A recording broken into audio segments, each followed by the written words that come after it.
Shalom, selamat pagi Bapak Ibu dan saudara-saudara sidang jemaat yang dikasihi Tuhan. Kita akan mulai ibadah kita pada pagi ini.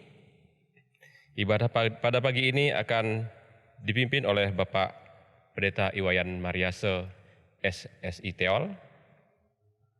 Untuk itu, sidang jemaat saya undang untuk bangkit berdiri. Kita akan menaikkan pujian bagi Tuhan dengan menaikkan NKB 17 ayat 1 sampai 3. Agunglah kasih Allahku.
Sidang jemaat, Tuhan berkenan hadir bagi kita.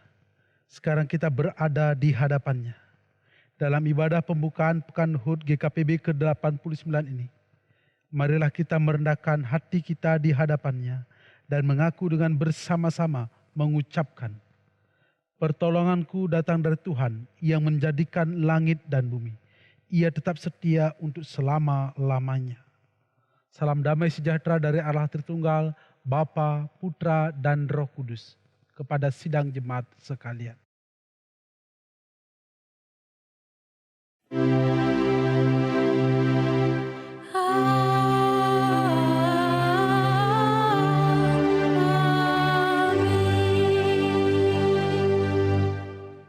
Silakan duduk.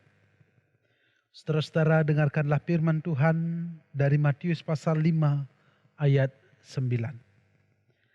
Berbahagialah orang yang membawa damai, karena mereka akan disebut anak-anak Allah. Inilah firman Tuhan yang menyapa kita, biarlah kita dapat disebut sebagai anak-anak Allah. Mari kita menaikkan ku berbahagia.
Jemaat yang diberkati Tuhan, kita akan bermazmur bagi Tuhan.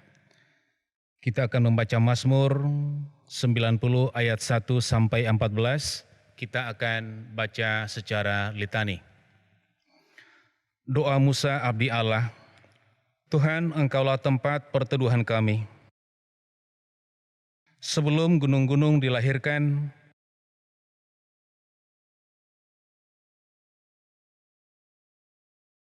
Engkau mengembalikan manusia kepada debu. Sebab di matamu 1000 tahun,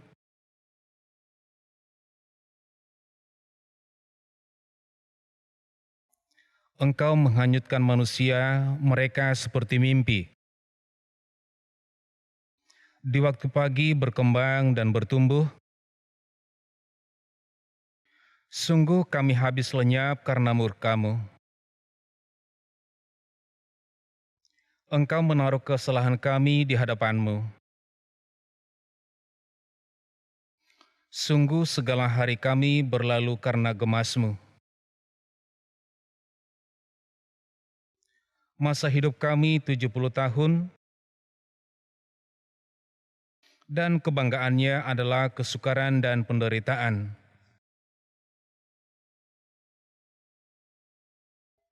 Siapakah yang mengenal kekuatan murka-Mu? Ajarlah kami menghitung hari-hari kami sedemikian. Kembalilah ya Tuhan, berapa lama lagi?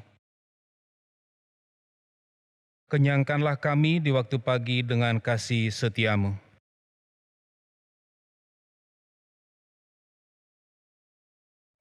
Haleluya. Saudara-saudara, mari kita berdoa. Bapa kami yang di surga, terpujilah nama-Mu, Bapa yang mengasihi dan memelihara kehidupan kami. Pada saat ini kami datang mengucap syukur untuk segala kebaikan yang boleh terjadi di dalam kehidupan kami. Kami yakini semua itu karena pertolongan dari Tuhan. Saat ini kami datang menghadap hadirat Tuhan. Kami mengakui bahwa kami adalah orang-orang berdosa yang sesungguhnya kami tidak layak di hadapan Tuhan. Tapi karena cinta kasih Tuhan yang begitu besar di dalam kehidupan kami, yang membuat kami menjadi layak di hadapan Tuhan. Kami membawa dosa-dosa kami saat ini ya Tuhan. Kiranya Tuhan berkenan akan mengampuni segala dosa-dosa kami, menyucikan dan menguduskan kami. Dan biarlah darah Tuhan Yesus yang telah tercurah di bukit Golgota akan menguduskan kami. Ampuni segala dosa-dosa kami Tuhan. Inilah doa kami. Dalam nama Tuhan kami Yesus Kristus kami berdoa. Haleluya. Amin.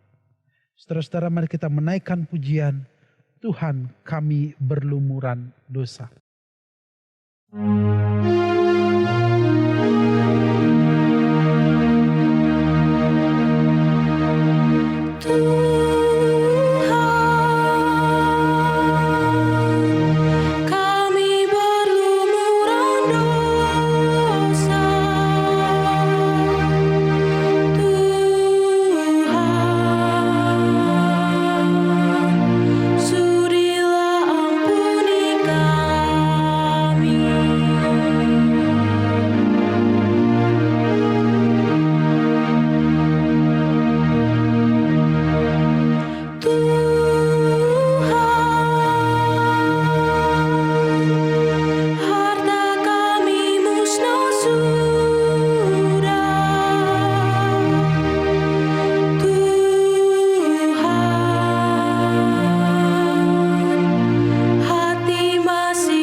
Saudara, dengarkanlah firman Tuhan dari Matius pasal 6 ayat 14 sampai 15 yang menjadi dasar bagi kita di dalam kita menerima anugerah pengampunan dosa.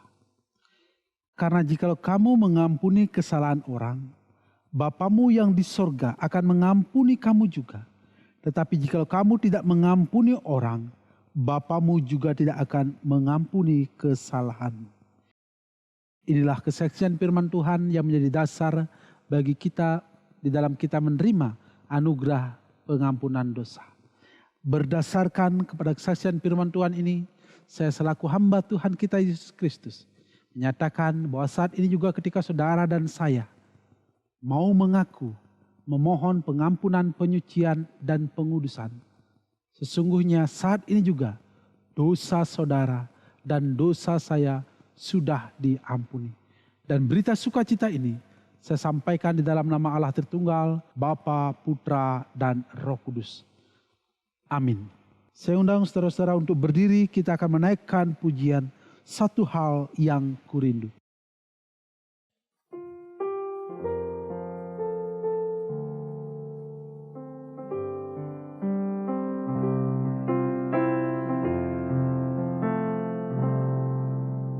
Satu hal yang ku rindu, berdiam di dalam rumah-Mu. Satu hal yang ku pinta, menikmati bait-Mu Tuhan. Lebih baik satu hari di pelataran-Mu daripada 1000 hari di tempat lain.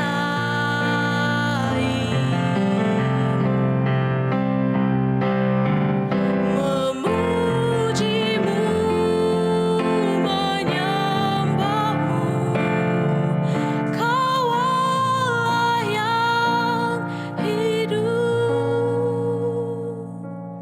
dan menikmati semua kemurahan-Mu. Lebih baik satu hari di pelataran-Mu daripada 1000 hari di tempat lain.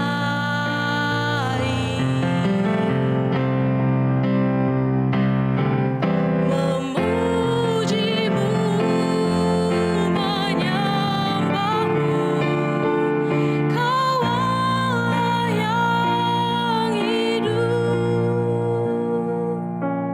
dan menikmati semua kemurahan-Mu.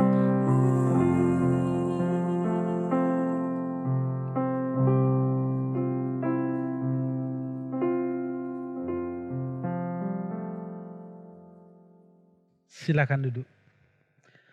Saudara-saudara yang dikasihi oleh Tuhan, kita akan membaca dan merenungkan firman Tuhan. Namun sebelumnya mari kita berdoa. Bapa kami yang di surga, tiba saatnya bagi kami untuk bersama-sama mendengarkan firman Tuhan. Tuhan, berikanlah kami hikmat dan kebijaksanaan, supaya kami dapat melakukan firman itu di dalam kehidupan kami. Berikan kami Roh Kudus, biarlah kami dapat mengerti apa yang menjadi maksud Tuhan. Hamba yang akan menyampaikan firman-Mu, kiranya Tuhan akan berkenan memakai. Di dalam nama Tuhan kami Yesus Kristus kami berdoa. Amin. Saudara-saudara yang dikasihi oleh Tuhan, pembacaan kita pada pagi hari ini diambil dari 1 Tesalonika pasal 5 ayat 1 sampai 6. Saya akan membacakan bagi kita semua. Tetapi tentang zaman dan masa, saudara-saudara, tidak perlu dituliskan kepadamu, karena kamu sendiri tahu benar-benar bahwa hari Tuhan datang seperti pencuri pada malam. Apabila mereka mengatakan semuanya damai dan aman, maka tiba-tiba mereka ditimpa oleh kebinasan, seperti seorang perempuan yang hamil ditimpa oleh sakit bersalin. Mereka pasti tidak akan luput. Tetapi kamu, saudara-saudara, kamu tidak hidup di dalam kegelapan, sehingga hari itu tiba-tiba mendatangi kamu seperti pencuri. Karena kamu semua adalah anak-anak terang dan anak-anak siang. Kita bukanlah orang-orang malam atau orang-orang kegelapan. Sebab itu baiklah, jangan kita tidur seperti orang-orang lain, tetapi berjaga-jaga dan sadar. Saudara-saudara, semikian jauh pembacaan kita. Yang disebut berbahagia adalah kita yang membaca, mendengar, mengerti, terlebih-lebih mau melakukan di dalam kehidupan kita setiap hari. Haleluya. Haleluya, haleluya, haleluya.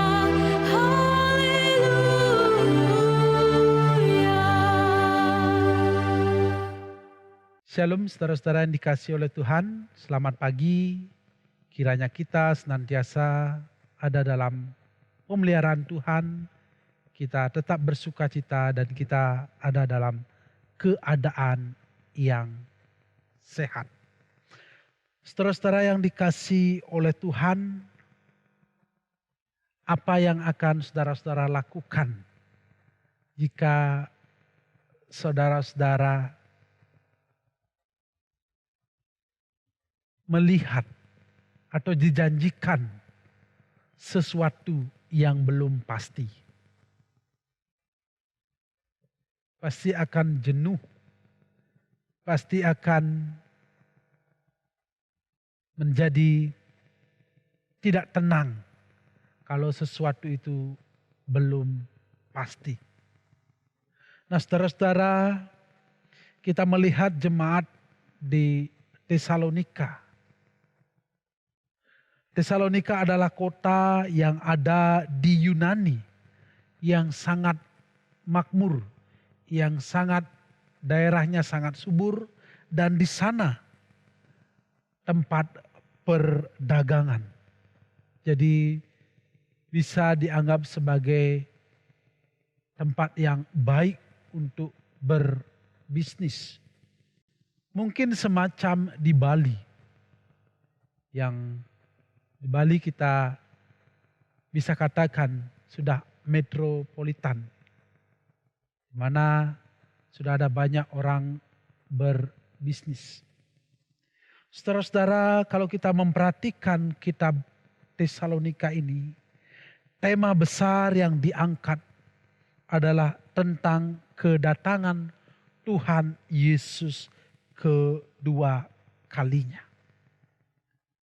Persoalan kedatangan Tuhan Yesus sering menjadi pertanyaan bagi jemaat yang ada di Tesalonika. Kapan waktunya? Pertanyaan ini sering menimbulkan rasa ingin tahu. Dan rasa ingin tahu ini menimbulkan banyaknya spekulasi. Jadi orang mulai mentafsirkan. Jadi orang mulai meramalkan tentang kedatangan Tuhan Yesus. Termasuk juga di jemaat Tesalonika sendiri.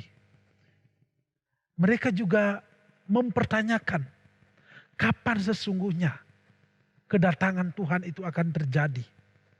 Sudah sekian tahun Injil ditulis. Sudah sekian tahun Yesus terangkat ke surga. Kenapa sampai sekarang belum juga Yesus datang untuk kedua kalinya? Terkadang dengan pandangan-pandangan seperti ini membuat jemaat itu menjadi ragu-ragu.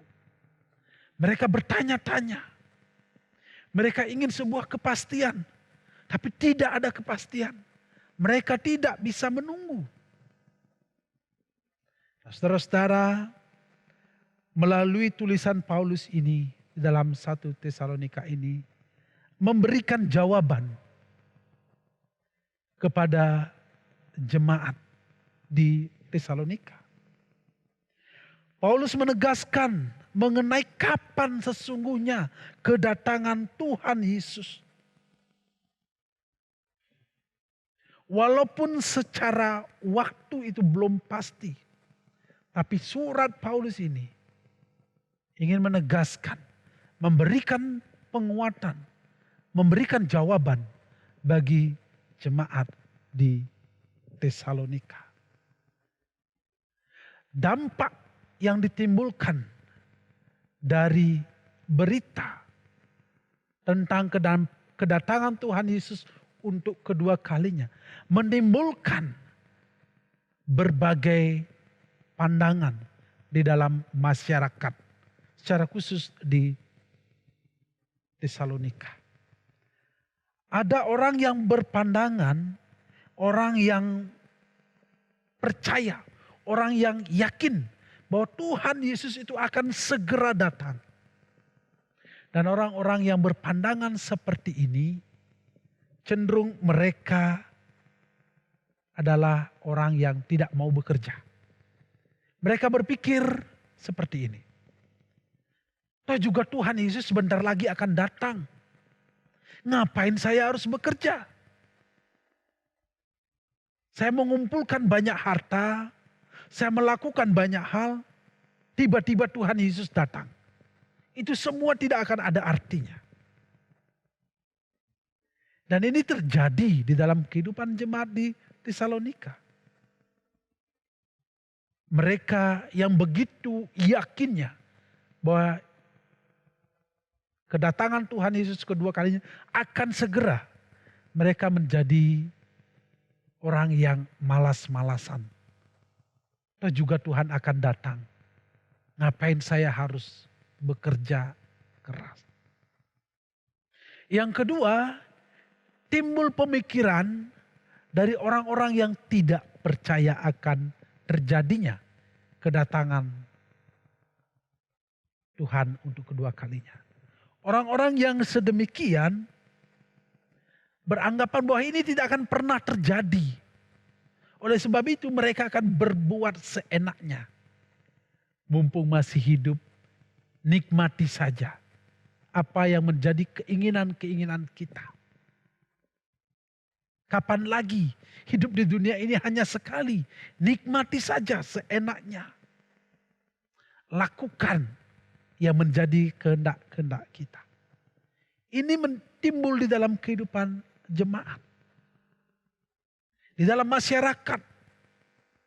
Mereka tidak akan percaya dengan adanya berita kedatangan Tuhan Yesus kedua kalinya. Selanjutnya muncul juga di dalam jemaat kaum yang bijaksana. Kaum yang mereka percaya bahwa Tuhan Yesus akan datang. Oleh sebab itu mereka harus mempersiapkan diri mereka dengan baik. Kalau hari ini Tuhan datang, apakah saya siap? Apakah saya sudah siap? Ini pemikiran dari orang yang bijaksana. Dia percaya bahwa Tuhan Yesus pasti akan datang dan mempersiapkan diri mereka supaya ia layak untuk menyambut kedatangan Tuhan Yesus. Nah, saudara-saudara yang dikasihi oleh Tuhan, karena adanya banyaknya asumsi di dalam masyarakat, maka Rasul Paulus memberikan jawaban bagi mereka. Satu keyakinan yang diberikan oleh Rasul Paulus adalah bahwa kedatangan Tuhan Yesus itu pasti akan terjadi. Dan kedatangan Tuhan Yesus untuk kedua kalinya tidak dapat diprediksi kapan waktunya. Dan tidak ada yang bisa mentafsirkan, tidak ada yang bisa meramal waktu yang akan tepat kapan datangnya bagi Tuhan Yesus. Kedatangan Tuhan Yesus kedua kalinya sama seperti pencuri. Bapak Ibu saudara-saudara tahu kan pencuri? Pencuri itu kalau mau nyuri itu nggak pernah bilang. Kalau bilang itu minta. Kalau pencuri sampai bilang pasti sudah disiapkan pistol, pisau, pedang supaya pencuri itu tidak datang. Nah, begitu juga dengan kedatangan Tuhan Yesus. Tidak akan pernah disampaikan besok mau datang. 2 hari lagi mau datang. Tidak akan pernah seperti itu. Tapi ia akan datang seperti pencuri. Dan kedatangan itu pasti akan terjadi Hanya saja waktunya tidak tahu kapan itu terjadi.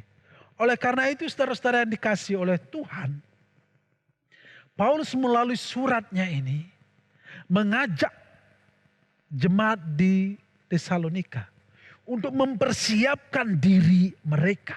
Kalau hari ini Tuhan Yesus datang, mereka siap atau tidak?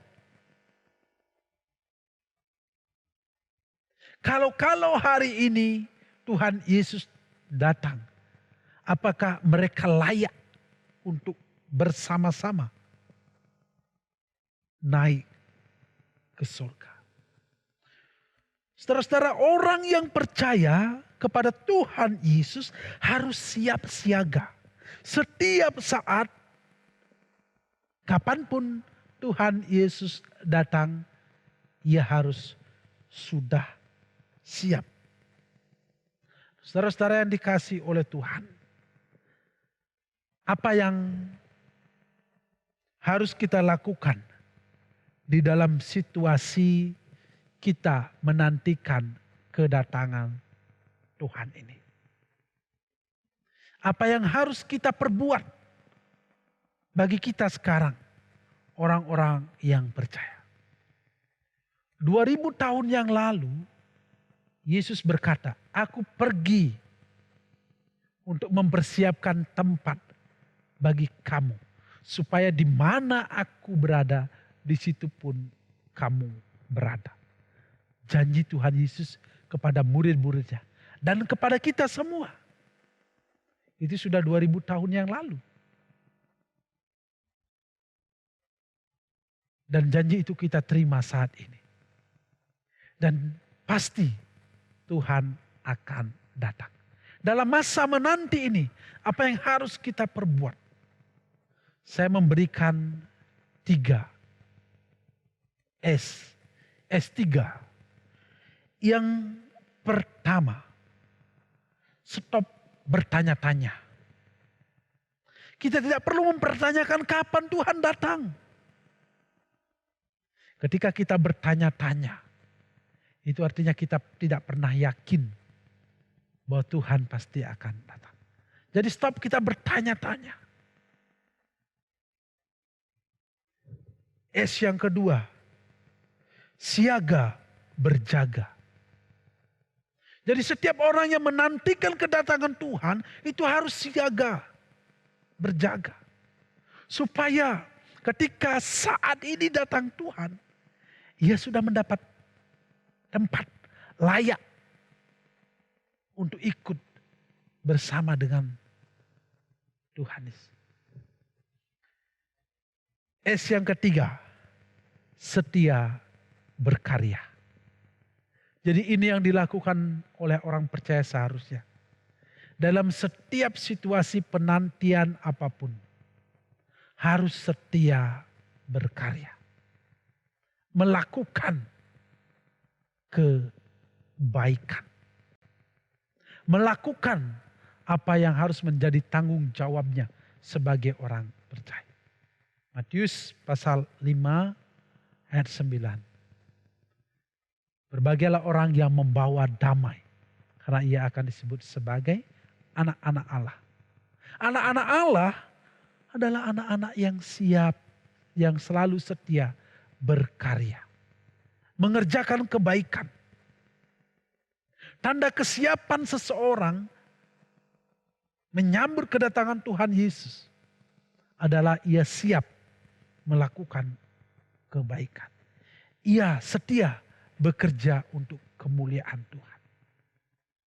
Kalau kita masih tetap bertanya-tanya di dalam kehidupan kita, kita tidak siaga, kita tidak setia berkarya, maka sesungguhnya kita belum bisa menanti, menyambut kedatangan Tuhan. Kedatangan Tuhan, kalau hari ini Tuhan datang, apakah kita sebagai orang percaya sudah yakin kita akan bersama-sama berada di surga? Saudara-saudara, sebagai kesiapan kita, sebagai orang yang percaya. Kita harus selalu membawa damai, memberitakan kasih Tuhan, setia bekerja untuk kemuliaan Tuhan. Saudara-saudara, biarlah di dalam rangkaian HUT GKPB ke-89 ini, kita mempersiapkan diri kita menanti kedatangan Tuhan dengan membawa keadilan bagi sesama kita. Kiranya Tuhan memberkati kita. Amin. Mari kita berdoa.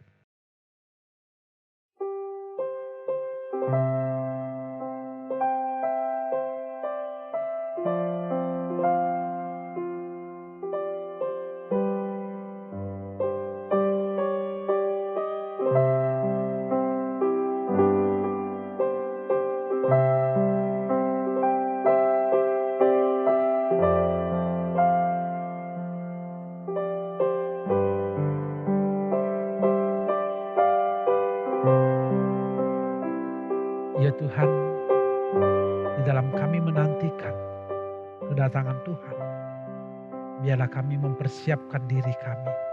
Kami tetap setia berkarya untuk kemuliaan Tuhan.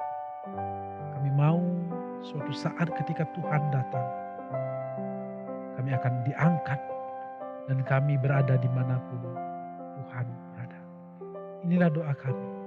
Dalam nama Tuhan kami Yesus Kristus kami berdoa. Amin.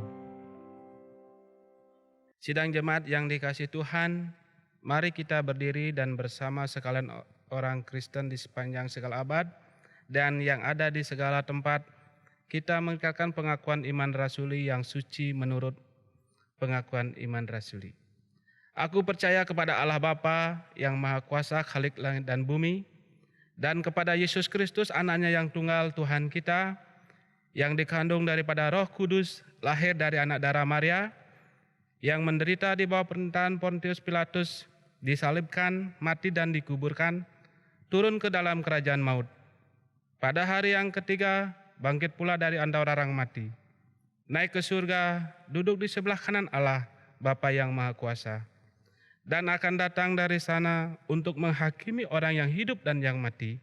Aku percaya kepada Roh Kudus, gereja yang kudus dan am, persekutuan orang kudus, pengampunan dosa, kebangkitan daging, dan hidup yang kekal. Sidang jemaat, saya silakan untuk duduk kembali. Saudara-saudara, kita bersyukur karena pada tahun ini GKPB memasuki usia ke-89 tahun.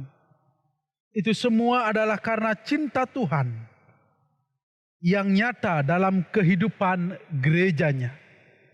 Juga kita berada di sini tidak dapat dilepaskan dari jerih juang para pendahulu kita yang telah menguras keringat dan bahkan mencucurkan air mata untuk membangun GKPB sehingga sampai menjadi seperti sekarang ini. Melalui peringatan dan perayaan HUT GKPB ke-89, kita satukan komitmen kita untuk dengan cinta membangun GKPB sehingga dapat terus hidup dan jaya dalam pelayanan. Marilah satukan komitmen membangun GKPB yang berkeadilan. Karena itu saudara-saudara yang dikasihi oleh Tuhan, hari ini kita akan bersama-sama membuka Pekan HUT GKPB yang ke-89 dengan tema menjadi gereja pembawa keadilan dan subtema dengan semangat kebersamaan membangun GKPB yang berkeadilan. Saudara-saudara yang dikasihi oleh Tuhan, Pekan HUT GKPB ke-89 dibuka di dalam nama Allah Tritunggal, Bapa, Putra, dan Roh Kudus. Amin. Saudara-saudara, mari kita berdoa. Bapa yang di surga, Bapa yang mengasihi kami, pada saat ini kami berdoa bagi bangsa dan negara kami. Di dalam situasi yang sulit kami hadapi bersama-sama ini, kami memohon kiranya Tuhan akan memberikan kami kekuatan di dalam kami menghadapi situasi ini. Kami berdoa bagi Bapak Presiden, para menteri, Tuhan kiranya akan memberkati mereka di dalam mereka mengambil setiap kebijakan, di dalam mereka menolong kami untuk melewati masa-masa sulit ini.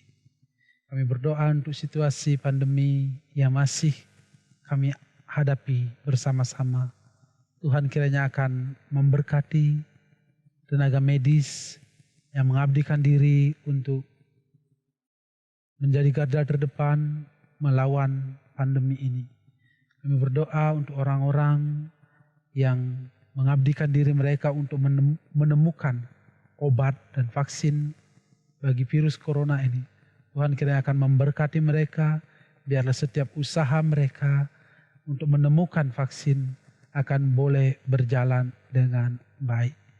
Bapa kami yang di surga, kami berdoa untuk situasi bangsa kami di mana bencana alam sudah mulai terjadi.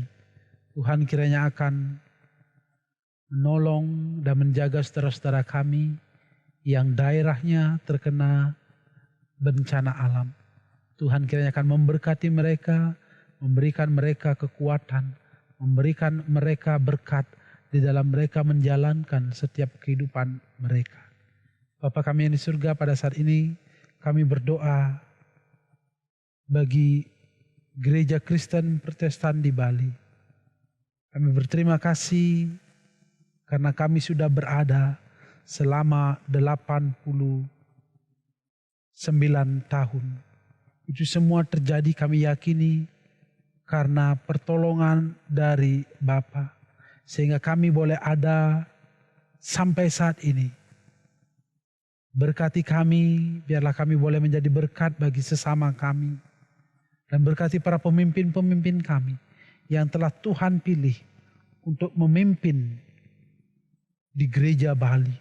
Biarlah mereka boleh melayani Tuhan dengan sepenuh hati mereka. Bapa kami yang di surga, pada saat ini kami berdoa untuk persekutuan kami Jemaat Galang Buana. Tuhan kiranya akan memberkati. Biarlah kami di dalam persekutuan ini memperoleh sukacita, memperoleh kedamaian, dan kami boleh saling memberkati di dalam persekutuan ini. Kami berdoa untuk setiap jemaat di dalam pergumulan mereka masing-masing. Bergumul masalah pekerjaan, masalah ekonomi, masalah rumah tangga, masalah pendidikan, masalah kesehatan. Biarlah Tuhan akan menolong mereka supaya mereka dapat melewati setiap pergumulan mereka dengan pertolongan Tuhan. Kami berdoa untuk saudara-saudara kami yang mengalami masalah kesehatan. Secara khusus kami berdoa untuk anak kekasih kami Aju dalam masa pemulihan anak kekasih kami. Tuhan kiranya akan bekerja, Tuhan kiranya akan menjamah Aju, sehingga Aju boleh Tuhan pulihkan dengan pertolongan kuasa Tuhan. Kami berdoa untuk saudara-saudara kami yang berulang tahun dalam pekan ini. Tuhan kiranya akan memberkati, biarlah dengan pertambahan usia, bertambah pula sukacita yang Tuhan berikan kepada mereka. Kami berdoa Tuhan, biarlah Tuhan senantiasa akan memberkati persekutuan ini. Biarlah kami akan dikuatkan dan kami akan senantiasa boleh merasakan kasih Tuhan. Inilah doa kami Tuhan. Doa ini kami alaskan hanya di dalam nama Tuhan kami Yesus Kristus yang telah mengajar kami berdoa. Bapa kami yang di surga, dikuduskanlah namamu, datanglah kerajaan, jadilah kehendak-Mu di bumi seperti di surga. Berikanlah kami pada hari ini makanan kami yang secukupnya, dan ampunilah kami akan kesalahan kami, seperti kami juga mengampuni orang yang bersalah kepada kami. Dan janganlah membawa kami ke dalam pencobaan, tetapi lepaskanlah kami daripada yang jahat, karena Engkau yang punya kerajaan dan kuasa dan kemuliaan sampai selama-lamanya. Amin. Firman Tuhan yang menjadi dasar di dalam kitab memberikan persembahan terdapat dalam Injil Matius 6 ayat 2. Jadi apabila engkau memberi sedekah, janganlah engkau mencanangkan hal itu seperti yang dilakukan orang munafik di rumah-rumah ibadat dan di lorong-lorong supaya mereka dipuji orang. Aku berkata kepadamu, sesungguhnya mereka sudah mendapat upahnya. Pujian Kidung Jemaat 450 ayat 1 dan 2, hidup kita yang benar akan mengiringi kita dalam memberikan persembahan.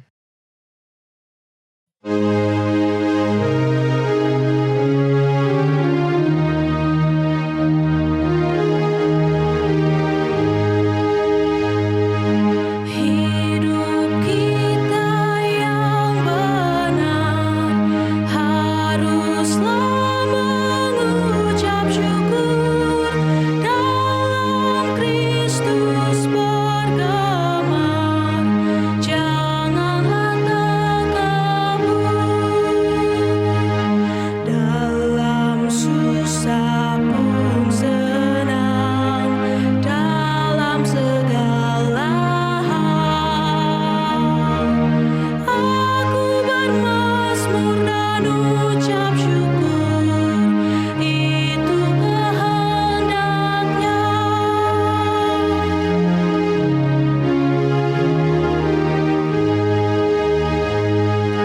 Biar badai menyerang, biar ombak menerjang, aku akan bersyukur kepada Tuhanku. Dalam susah pun senang, dalam segala hal aku bermazmur dan ucap syukur, itu kehendaknya.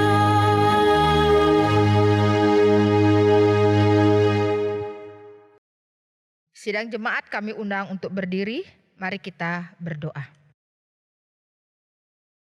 Bapa kami yang ada di dalam surga, Bapa di dalam Yesus Kristus, pada pagi ini ya Tuhan kami datang ke hadirat-Mu.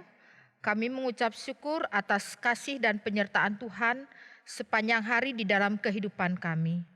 Bapa di surga, pada pagi ini kami sudah boleh mengumpulkan uang persembahan kami.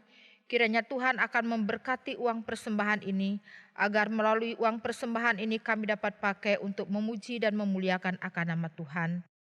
Bagi berkat Tuhan yang masih ada di dalam rumah tangga kami masing-masing, kiranya Tuhan memberkati kami, memberikan kami kebijaksanaan, sehingga kami dapat mempergunakan berkat Tuhan dengan bertanggung jawab. Terima kasih ya Tuhan, inilah doa dan syukur kami, di dalam nama Tuhan Yesus Kristus kami sudah berdoa. Amin.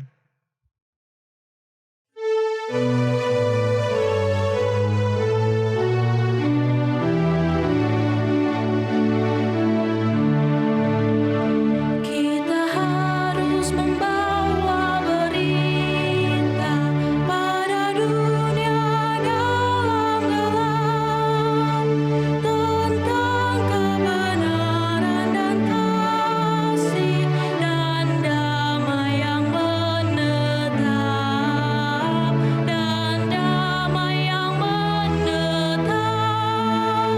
Karena gelap jadi remang pagi, dan remang jadi siang terang.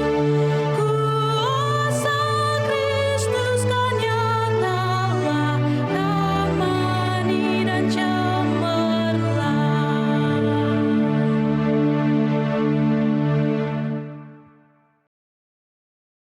Saudara-saudara yang dikasihi oleh Tuhan, sekarang kembalilah ke dalam aktivitas saudara. Kini arahkanlah hatimu kepada Tuhan dan terimalah berkat-Nya. Tuhan memberkati engkau dan melindungi engkau. Tuhan menyinari engkau dengan wajah-Nya dan memberi engkau kasih karunia. Tuhan menghadapkan wajah-Nya kepadamu dan memberi engkau damai sejahtera, kini kekal sampai selama-lamanya. Haleluya. Amin.